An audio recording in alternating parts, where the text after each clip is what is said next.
안녕하세요. 한 주간 잘 지내셨죠? 네, 지난주에는 그 중간고사가 있었고, 네, 이번 주 이제 다시 이제 또, 후반 이제 수업을 진행을 하게 될 건데요. 수업에 앞서 일단 지난주에 그 실시했던 중간고사 문제를 잠깐 좀 이렇게 같이 한번 훑어보고, 그 다음에 수업을 진행하도록 그렇게 하겠습니다. 네, 먼저 1번 이렇게 문제 보시면 다음 보기는 무엇에 관한 설명인가?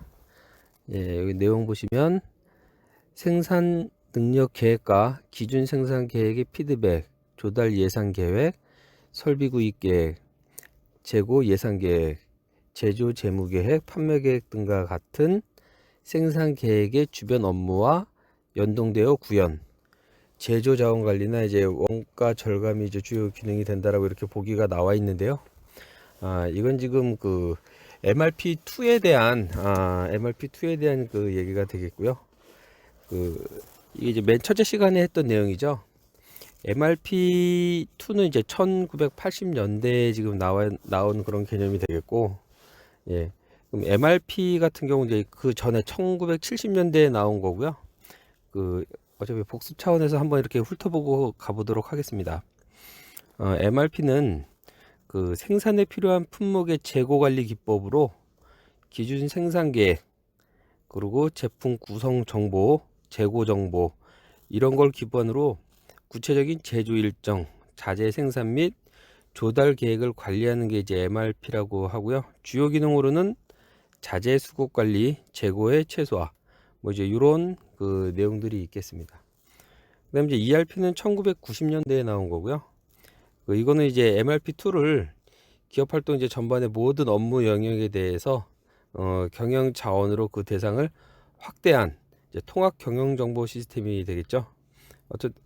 첨단 그 IT 기반으로 해서 선진 업무 프로세스가 구현된 어떤 이제 패키지로 구성된 그런 소프트웨어가 되겠습니다.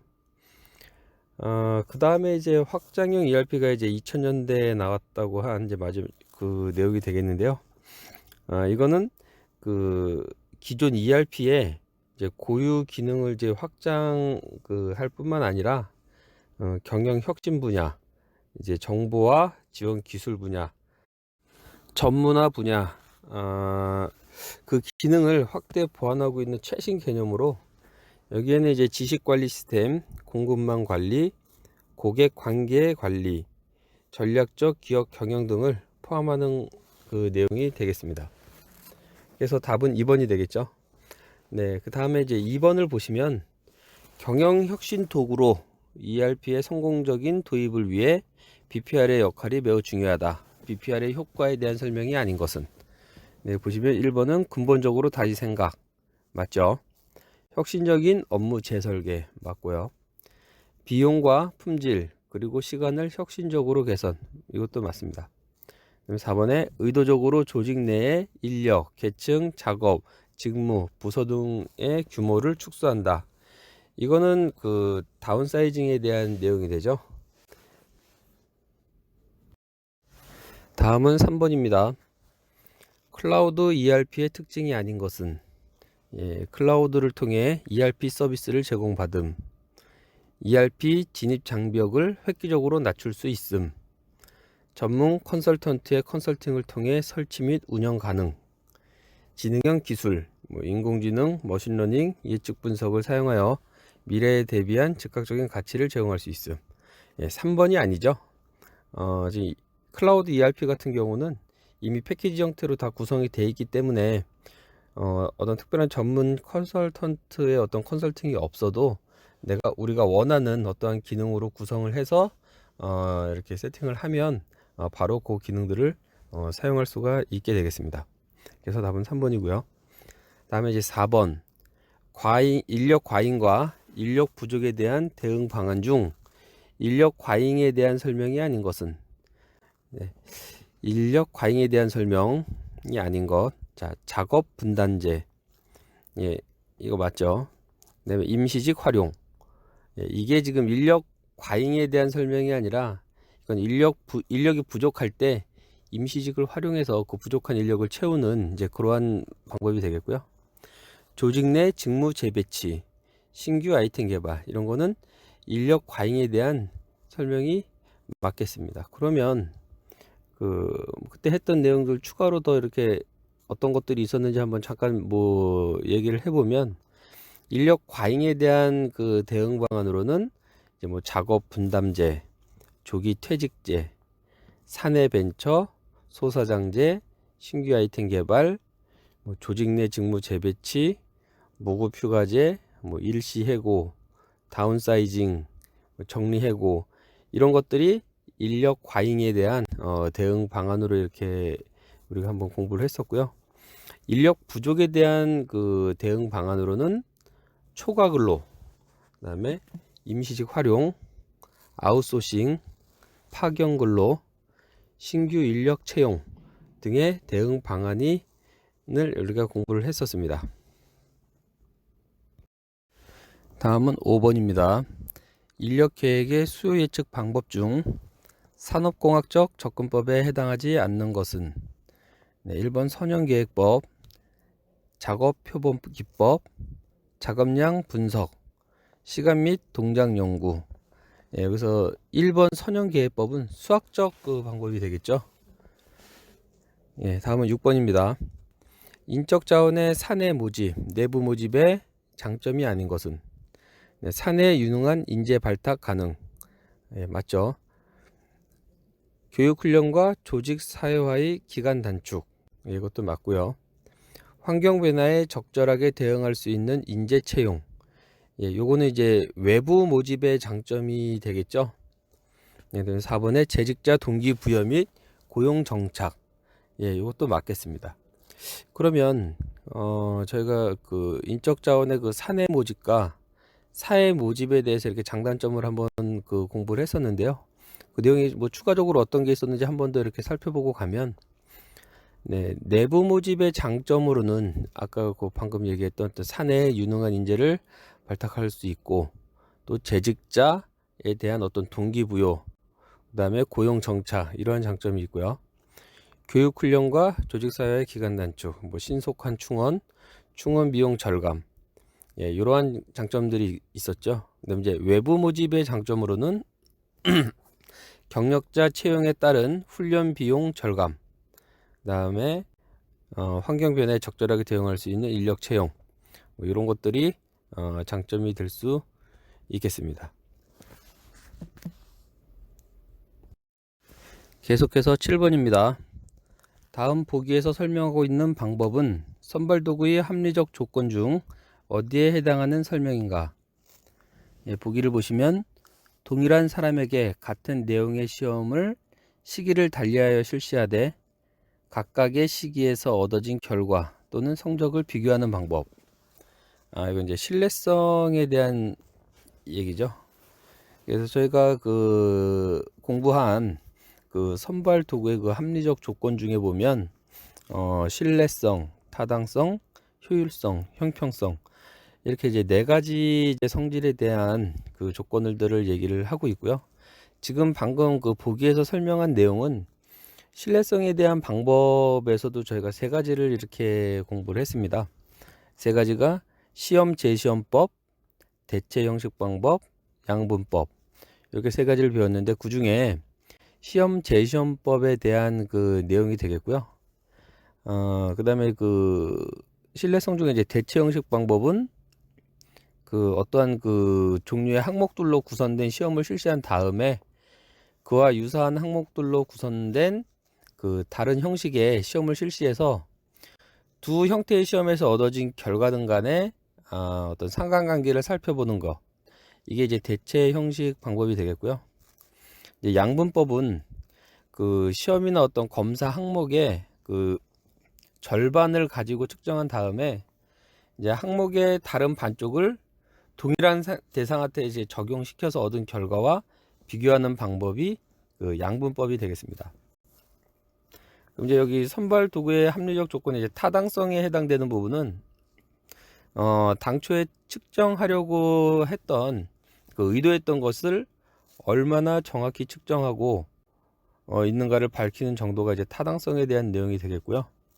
효율성은 이런 어떤 선발 도구를 통해서 이제 선발할 때 제공할 비용보다 훨씬 큰 수익을 가져다 두는 사람을 선발할 수 있느냐, 이런 부분이 이제 효율성에 해당이 되겠고요.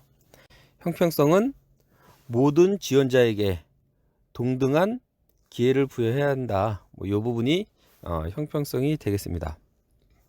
다음은 이제 8번 인력 확보를 위한 선발 도구 중 성취도 검사에 해당하는 것은 무엇인가? 1번 직무의 성공적 수행에 영향을 미치는 심리 검사 측정 방법. 이거는 인성 검사가 되겠죠. 성취도 검사가 아니라 이제 인성 검사가 되겠고, 특정 분야의 교육이나 직업과 관련되는 활동을 성공적으로 수행할 수 있는 성공도를 예측하기 위한 검사 방법. 이건 적성 검사가 되겠죠. 3번 훈련이나 학습을 받은 후에 개인이 지니고 있는 지식이나 수행 능력의 정도를 측정하기 위한 검사 방법. 이게 성취도 검사에 해당하는 내용입니다. 4번 직업인으로서 기본적으로 갖추어야 하는 공통 능력과 직무 수행에 필요한 역량을 측정하기 위한 방법. 이거는 직무 능력 검사에 해당하는 내용이 되겠습니다.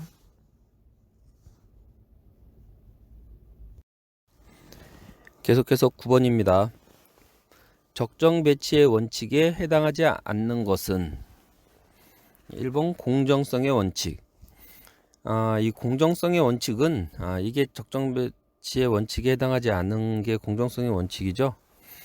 이거는 승진의 기본 원칙 중에 있는 내용이고요. 이거는 승진 기회의 올바른 배분이나 어떤 이제 그런 거에 관련된 원칙이 되겠습니다. 나머지 능력, 실력주의 원칙. 요거는 직무 수행 능력과 실적을 기준으로 일정한 직무나 직위에 적정하게 배치해야 된다라는 이제 그런 원칙이 되겠고요. 인재 육성주의 원칙. 이거는 기업 내 직무 수행 요건에 적합한 인재를 육성해서 배치해야 된다. 이런 내용이 되겠고, 균형주의 원칙. 이거는 조직 내 전체적인 균형을 충분히 고려해서 배치해야 된다라고 하는 그런 내용이 되겠습니다. 다음은 다음 보기에서 설명하는 인사고과 방법 중 보기가 이제 어디에 해당하는가라는 내용이고요. 일단 보기는 종업원과 상사가 협의하여 작업 목표량 결정하고 성과도 같이 측정한다. 요게 그 방법 중에 어떤 방법에 해당하는가라는 건데요. 일단 인사고과 방법에 우리가 여러 가지를 좀 이렇게 공부를 했었는데요. 그 내용을 보시면 일단 보기에 있는 거를 먼저 볼까요? 그러면 자기신고법, 그다음에 목표관리법, 균형성과표, 자기신고법, 이렇게 4개 중에 이게 해당하는 건 이제 목표관리법이 되겠죠.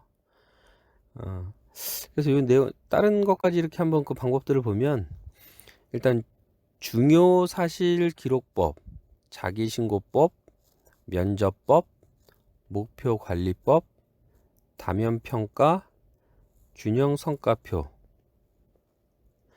이렇게 저희가 한 6가지 방법에 대해서 이렇게 한번 알아봤었습니다. 그래서 중요사실기록법 같은 경우는 어떤 이제 기업 목표 달성에 이제 영향을 미치는 어떤 중요한 사실들을 중점적으로 기록하고 검토해서 종업원의 직무 태도와 업무 수행 능력을 개선하도록 하는 방법이 중요사실기록법이었고요. 그다음에 자기신고법은 종업원이 스스로 자기 능력과 어떤 원하는 직무, 환경, 또 교육 훈련 등을 기술해서 정기적으로 이제 보고하는 방법이 이제 자기신고법이라고 했습니다. 또 면접법은 종업원의 이제 어떤 업무 수행 능력과 가능성을 이제 면접을 통해서 이렇게 관리하는 게 되겠고요. 근데 이제 목표관리법은 이제 방금 이제 보기에서 설명했듯이 종업원하고 상사가 협의해서 작업 목표량을 이제 결정하고 성과도 이제 같이 측정하는 이제 그러한 관리법이 되겠고, 이런 건 이제 종업원의 입장에서는 이제 의사결정에 어떤 이제 참여할 수 있는 어떤 그런 기회를 이제 확보할 수 있는 게 되겠고, 상사 입장에서는 직원에 대해서 어떤 지원을 해줄 수 있는 기회를 또 이제 마련해 줄 수 있는 어떤 이제 그러한 방법이 되겠습니다. 이제 다면 평가는 이제 자기 자신, 또 직속 상사, 동료, 부하 직원까지 이제 다 이제 평가자로 참여하는 것을 이제 다면 평가라고 이제 말씀을 드렸고요. 이건 이제 관리자의 어떤 성과에 대해서 이제 다양한 관점에서 이제 종합적으로 이제 평가할 수 있다는 그런 이제 장점이 있는 반면에, 그 단점은 그 이제 평가자들이 이제 부하이거나 어떤 동료일 경우에 신분이 노출이 되면 그 이제 서로 불편하겠죠. 어떤 불이익이 발생할 가능성도 있다. 이제 이런 게 이제 다면 평가라고 말씀을 드렸습니다. 이렇게 해서 인사고과 방법 6가지에 대해서 다시 한번 짚어봤고요. 계속해서 이제 다음 페이지로 보겠습니다. 계속해서 11번입니다. 인사고과의 기본 원칙 중 직무 기준의 원칙에 해당하는 설명은 무엇인가? 외부의 압력이나 간섭 없이 독립적 판단에 의하여 고정한 평가가 이루어져야 한다는 원칙. 요건 이제 독립성의 원칙이 되겠죠. 다음은 실시 과정 및 실시 결과에 대해서는 곡과자 및 비곡과자가 납득해야 함은 물론 기업 내 모든 구성원이 납득할 수 있는 인사고과가 이루어져야 한다는 원칙. 요거는 이제 납득성의 원칙이 되겠습니다. 다음 3번 담당 직무 내용 및 자격 요건 등 직무 기준과의 비교를 통한 일정 기간의 업무 수행 상태에 대한 정확한 평가가 이루어져야 한다는 원칙. 이게 이제 직무 기준의 원칙이 되겠죠. 그 다음에 4번 과거의 인사 고과 결과 또는 평정 기간 이외의 시기에 발생한 근로자의 실패 등을 인사고과 데이터로 사용해서는 안 된다는 원칙. 요거는 이제 그 인사고과자의 추측 배제 및 고과 불소급의 원칙에 해당되는 내용이 되겠습니다. 이제 다음 문제. 그 인사고과 오류 중 현혹 효과에 대한 설명으로 이제 맞는 것은 1번 곡과 요소 간 논리적으로 관계가 있는 경우 상대적으로 높은 곡과 요소가 있으면 다른 곡과 요소도 높게 평가하는 경향. 요거는 이제 논리적 오류에 그 해당하는 내용이 되겠고요. 그 논리적 오류에 대한 어떤 이제 극소화 방안으로는 이제 우리가 이제 복습하는 의미에서 이제 그런 것까지 한번 같이 살펴보도록 하겠습니다. 극소화 방안으로는 이제 객관적으로 관찰 가능한 사실을 평가해야 되고, 또 유사한 요소는 차이점을 명확하게 해야 될 필요가 있습니다. 그리고 평가자는 인사고과의 운용 기준을 준수해야 되고, 유사한 평가 요소는 충분히 어떤 시간을 가지고 평가를 해야 된다라는 이제 이러한 내용들이 극소화 방안에 이제 해당이 되고요. 그다음 2번에 보면은 이제 피곡과자의 특성을 곡과자 자신의 특성과 비교하여 평가할 경우에 생기는 오류. 요건 이제 대비 오류가 되겠죠. 대비 오류가 되겠고, 요거에 대한 이제 극소화 방안은 유사한 곡과 요소를 가능한 간격을 두어 배열을 하고 곡과 요소별 하나씩 배열해서 전 곡과자가 이제 평가할 수 있도록 하고, 또 이제 평가할 때는 확신할 수 있는 곡과 요소부터 평가할 수 있게끔 이렇게 하는 것들이 이제 극소화 방안에 해당되겠습니다. 그 다음에 이제 3번 그가 속한 집단, 이제 그 집단에는 학교, 종교, 지역, 국가 등이 되겠죠. 그런 집단의 특성에 근거하여 판단하려는 경향. 요건 이제 상동적 오류에 해당되는 내용이고요. 이거는 이제 뭐 전반적 어떤 지식 없이 그 하나의 어떤 독특한 이제 그 집단에 속한 특징만으로 유형화해서 동일하게 평가하려는 이제 그런 오류가 상동적 오류가 되겠습니다. 그럼 4번은 이제 고과 대상자의 특정한 고과 요소의 호의적 또는 비호의적 인상이 다른 고과 요소까지 동일하게 평가하는 경향. 이게 이제 현혹 효과. 이게 후광 효과라고도 이렇게 얘기한다라고 했었죠. 예, 요거에 대한 이제 극소화 방안은 여러 평가자들이 이제 독립적으로 이제 평가를 하고 피평가자들이 이제 서로 평가를 하는 방법, 또 평가자가 한 사람의 전체 항목을 평가하기 전 한 가지 특성에 대해 모든 구성원 전부 평가하는 방법, 이런 것들이 이제 극소화 방안에 해당이 되겠습니다. 네, 계속해서 13번 교육훈련의 실시 기법 중 도제훈련 방법에 대한 설명으로 맞는 것은 실제 상황과 비슷한 상황을 부여하여 문제 해결 능력이나 기회 능력을 향상시키기 위한 훈련, 가장 모범적인 행동을 제시하고 참가자는 그의 행동을 이해하고 그대로 모방, 감독자의 지도를 받거나 숙련공의 작업을 직접 보조하면서 지식과 기술 습득, 이게 도지훈련이 되겠죠.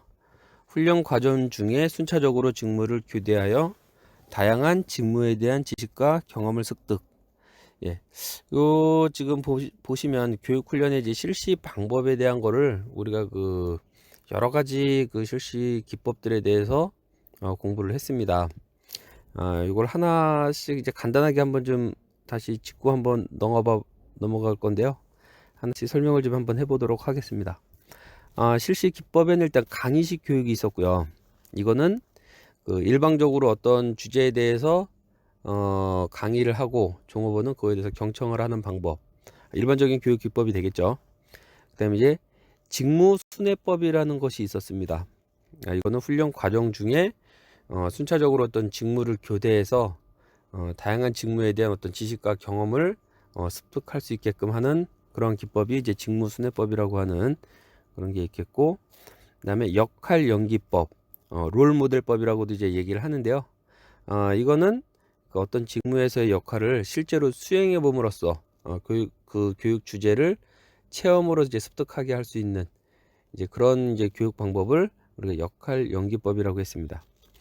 그다음에 이제 사례 연구법이 있었고요.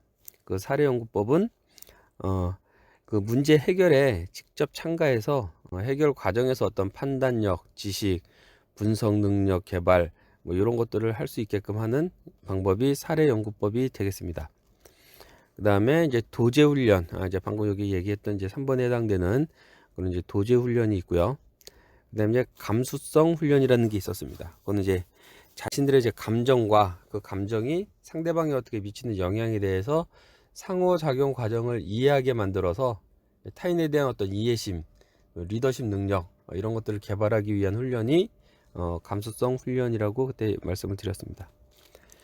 또 이제 브레인스토밍이라는 게 있었죠. 이제 회의 방법인데 이거 어떤 집단 문제를 이제 해결하기 위한 회의 방식으로 이제 뭐 어떤 그 질보다는 양, 어떤 이제 타인의 아이디어는 이제 비판하면 안 된다. 뭐 이런 이제 기준을 가지고 다양하게 그냥 어떤 의견이든 어떤 아이디어든 이렇게 계속 받아서 그 안에서 어떤 의견을 내면 그거에서 더 덧붙여서 여기에 이렇게 하면 더 좋겠다, 이렇게 하면 더 좋겠다, 이런 식으로 많은 양의 그 내용을 도출해내는 그런 회의 방식이 브레인스토밍이 되겠습니다.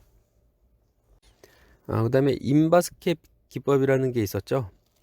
이거는 이제 실제 상황과 비슷한 상황을 부여해서 문제 해결 능력이나 어떤 이제 기회 능력을 향상시키기 위한 훈련을 인바스켓 기법이라고 이제 말씀을 드렸고요. 그다음에 액션 러닝이라는 기법이 있었습니다. 이거는 이제 참가자들이 이제 소규모 집단을 구성해서 이제 그 주어진 문제를 어떤 이제 기간 안에 해결함으로써 학습할 수 있는 이제 그런 방법이 이제 액션 러닝이라는 방법이고요. 이제 원격 교육, 이제 원격 교육 이제 많이 이제 들어본 말씀일 텐데 어떤 이제 지역적으로나 이제 어떤 분산된 교육자들에게 이제 컴퓨터하고 어떤 이제 통신 기술을 사용해서 이제 교육하는 방법, 이런 게 이제 원격 교육 훈련 기법이 되겠고요.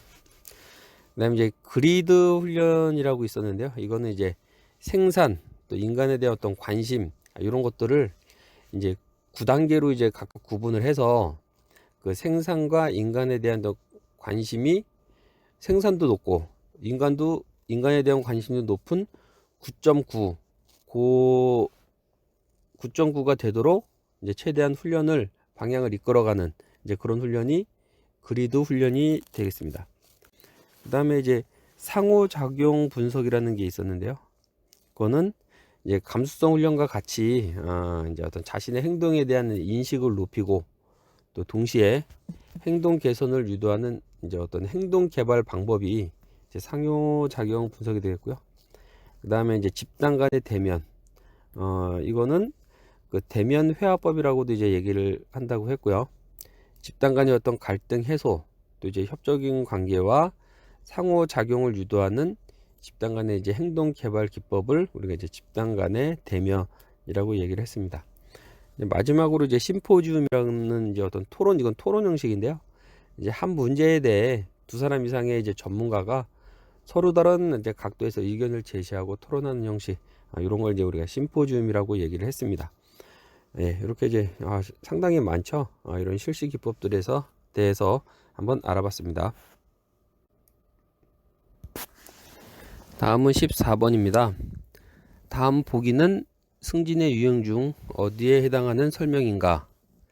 네, 보기를 보시면 정의는 승진은 했지만 직무 내용이나 임금이 변동되지 않는 경우, 승진 결정에 대한 거는 승진 정체 현상 때문에 조직 분위기가 정체되어 있을 때, 또 대외 업무 수행 인력에 대해 고객의 신뢰도를 높이기 위한 승진, 직급 승진, 대용 승진, 자격 승진, 역직 승진 이렇게 나와 있는데요. 이건 대용 승진에 대한 얘기죠.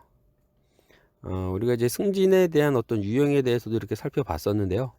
그걸 다시 한번 이렇게 한번 얘기를 해보면, 먼저 이제 직급 승진은 상위 직급으로 이동하는 거를 직급 승진이라고 얘기했고요. 이런 이제 승진 결정에 대한 부분은 어떤 연공주의나 능력주의를 적용을 해서 이제 승진이 이루어지게 됩니다. 다음에 이제 자격 승진이라는 게 있는데요. 이거는 직능을 기준으로 삼아서 이제 자격이 승진이 되는데, 이거에 대한 승진 결정은 직종에 대한 이제 자격 승진이 있고요. 이거는 직무 수행 능력을 기준으로 승진하는 게 직종 자격 승진이고, 그다음에 신분 자격 승진이 있는데, 이거는 이제 개인의 근무 연수, 학력, 연령 등 뭐 이런 이제 인적 자격 요건에 따라서 승진하는 것이 이제 신분 자격 승진이라고 이렇게 얘기를 했습니다. 그다음에 이제 대용 승진이라고 있고, 이건 방금 말씀드린 그다음에 역직 승진이라는 게 있습니다. 이거는 어떤 이제 라인 체계 구조상의 이제 승진인데, 이제 뭐 구조가 뭐 주임, 계장, 과장, 부장 이런 구조가 있잖아요. 이런 거에 따른 이제 승진이 되겠고요. 이 승진 결정은 어떤 직무에 따른 승진이기보다는 조직 운영상의 원리에 의한 승진 방식이 되겠습니다. 그다음에 이제 발탁 승진이라는 것도 있었죠. 이건 이제 연공 서열을 무시한 승진을 이제 발탁 승진이라고 하고요. 이거에 대한 승진 결정은 직무 수행 능력 또는 업적 평가에 의해 유용한 인재를 등용하는 승진 방식이 되겠습니다. 다음은 이제 조직 변화 승진인데요. 이거는 승진 대상자에 비해 직위가 부족한 경우에 조직 변화를 통해 직위 단계를 늘려서 승진 기회를 제공해 주는 이런 게 이제 조직 변화 승진이 되겠습니다. 이러한 유형의 승진들을 이제 한번 살펴보았습니다. 이제 다음은 객관식 마지막 문제인 이제 15번.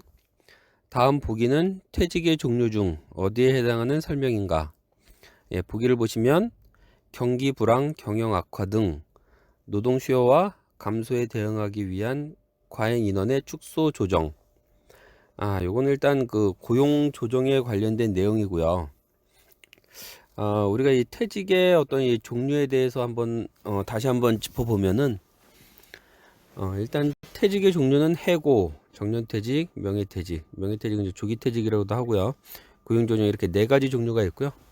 해고는 징계 또는 기타 사유로 직장에서 이제 강제적으로 이제 퇴직시키는 경우가 이제 해고가 되겠는데요. 이 해고에도 이제 세 가지 종류가 있었습니다.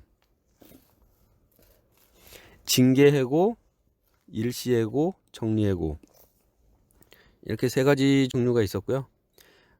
징계 해고에 해당하는 거는 이제 어떤 취업 규칙 위반, 부적절한 행위에 대한 징계 조치의 비자발적인 퇴직을 이제 징계 해고라고 하고요.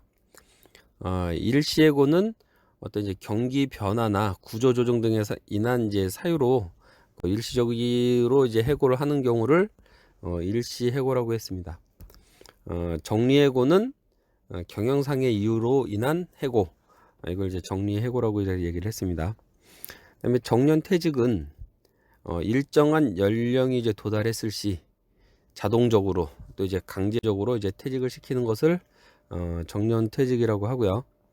이제 명예퇴직, 조기퇴직이라고 하는데요. 이거는 일정 근속 연수가 이제 경과한 후에 그리고 또 이제 정년 이전에 조기퇴직할 수 있는 이제 제도가 되겠죠.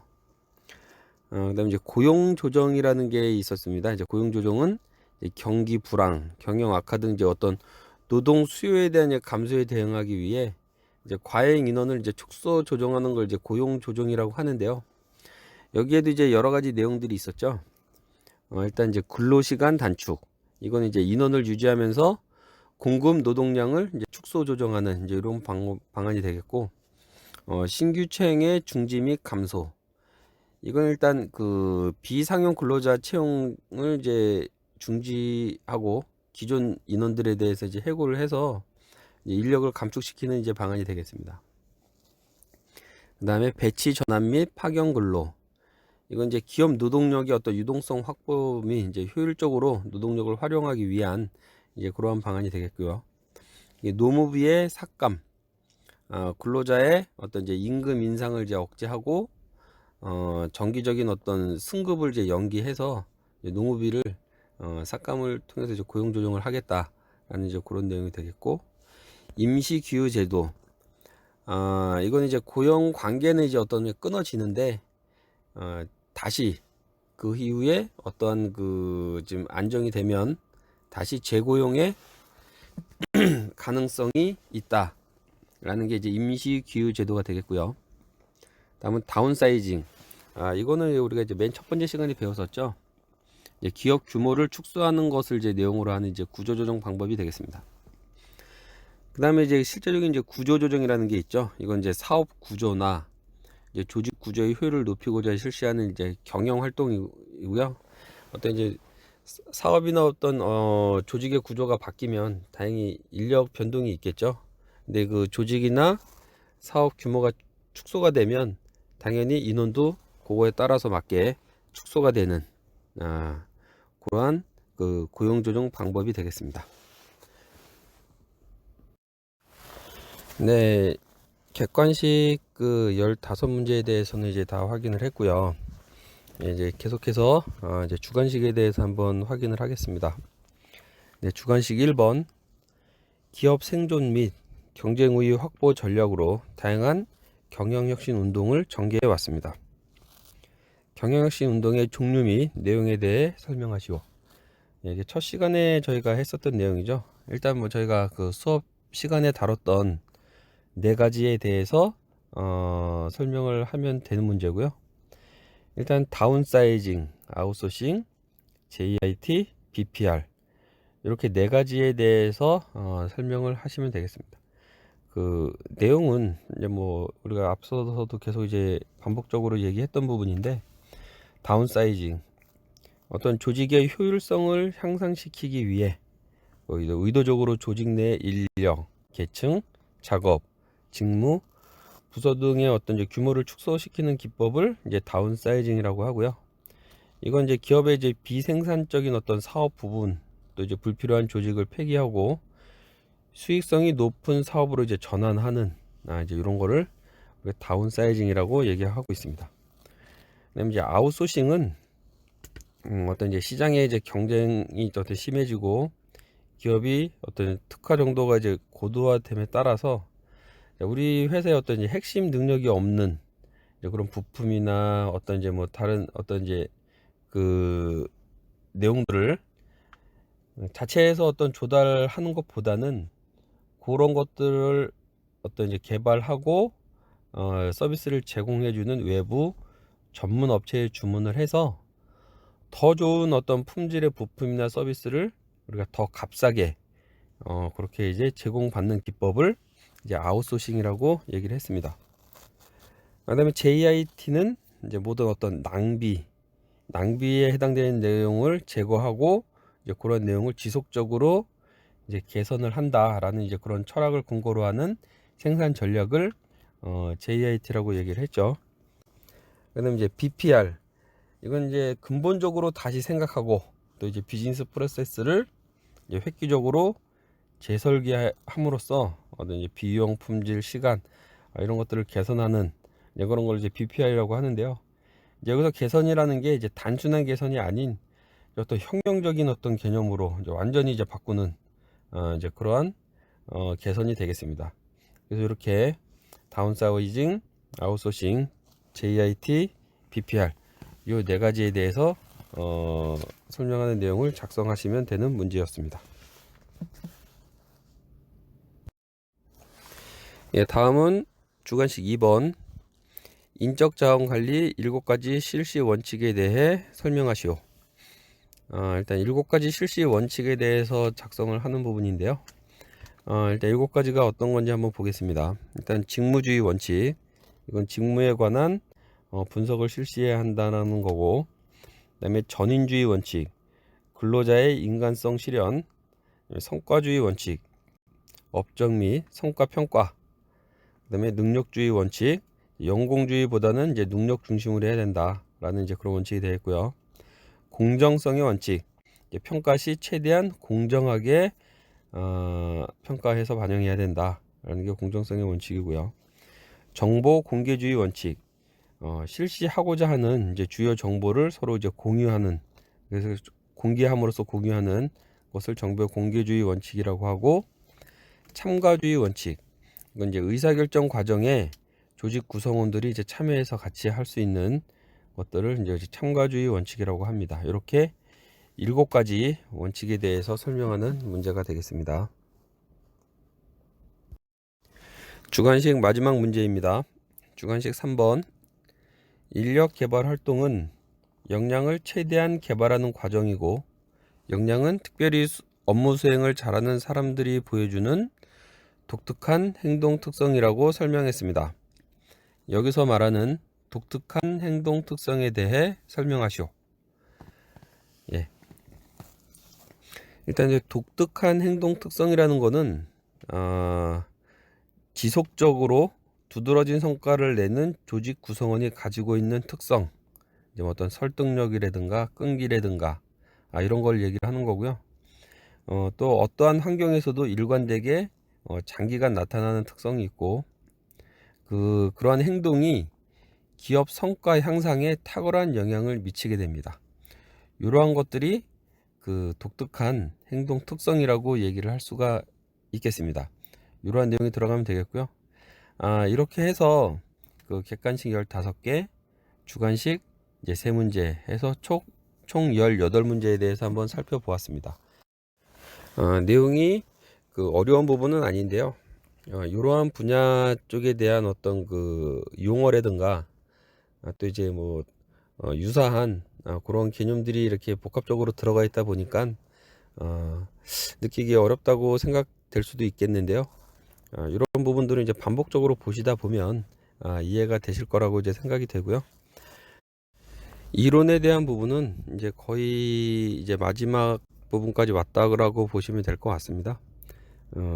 남은 부분이 얼마 안 되기 때문에 이제 그 부분 마저 마무리하고, 또 이론과 또 이제 실기는 또 이제 차이가 많이 있기 때문에 그런 거 이제 구분해서 우리가 좀 공부를 하면 뭐 실제 뭐 나중에 자격증을 실제로 도전하시는 분들이 있을지는 모르겠지만 그때 도움이 많이 되시지 않을까 그렇게 판단이 되네요.